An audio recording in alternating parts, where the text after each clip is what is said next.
Good afternoon, I'm Malcolm Jordan and this is your midday news fix for Friday the 5th of September. New Zealand won't yet commit to putting troops on the ground in Ukraine. Chris Luxon has taken part in a virtual meeting overnight with other members of the Coalition of the Willing, a group of Western countries that support Ukraine. Some countries have formally committed to deploying troops by land, sea or air to Ukraine the day after a ceasefire deal is agreed. But Luxon says New Zealand is providing training support and hasn't yet committed to a deployment.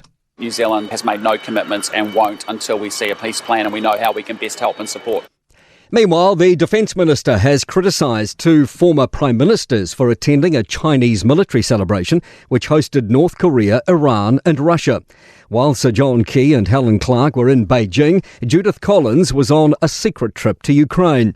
That country's been fighting off a Russian invasion with Chinese and North Korean support. Collins told RNZ neither she nor Prime Minister Christopher Luxon would have accepted an invitation. The next time Helen Clark criticises me for getting a bit of extra money for our Defence Force, I think I'm going to tell her exactly where she can put her thoughts. A call for public help to find a young woman who went missing in central Auckland more than 2 weeks ago. 25-year-old Te Anihana Pomana was last seen leaving Sky City on Thursday, the week before last, just after 5 a.m, leaving all her belongings in the hotel. She's of a thin build, around 154 centimetres tall, with curly black hair and tattoos. Mother Catherine Anderson has made an emotional appeal to her daughter and the public. Someone must have seen her, and our goal is to find her. Te Anihana, if you see this, we all love you and we miss you. Please let us know that you're okay. Tougher times for Kiwi retailer KMD Brands, both here and abroad. The company's closing 21 of its global network of more than 300 Kathmandu, Rip Curl and Oboe stores. It's looking to find $25 million in savings following a period of low sales.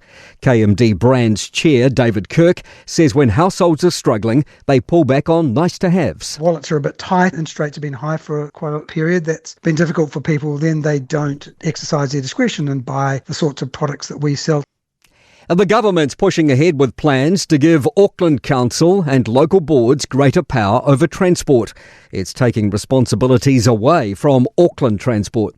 With more, business reporter Michael Sergel. Major transport decisions, including decisions about arterial roads and the city centre, will be made by councillors, including the mayor. Decisions about local roads, including speed limits, closing roads for events, managing parking and creating cycleways, will be made by local boards. Auckland Transport will become a smaller organisation, focusing on its core role of public transport. To sport, the New Zealand women have opened their Oceania Cup hockey campaign against Australia with a 1-0 win in Darwin. Thanks to an Olivia Shannon strike, the men lost 2-0 to the Kookaburras. Michael Venus and Indian partner Yuki Bambri have lost their US Open semi-final in 3 sets against Brits Neil Skupski and Joe Salisbury, despite securing the opening set at the US Tennis Open. And Tottenham Hotspur football chair Daniel Levy has resigned with immediate effect after 24 years in the role. I'm Malcolm Jordan. That's your latest news fix. We'll be back with the next update at 5 p.m. from the Newstalk ZB newsroom.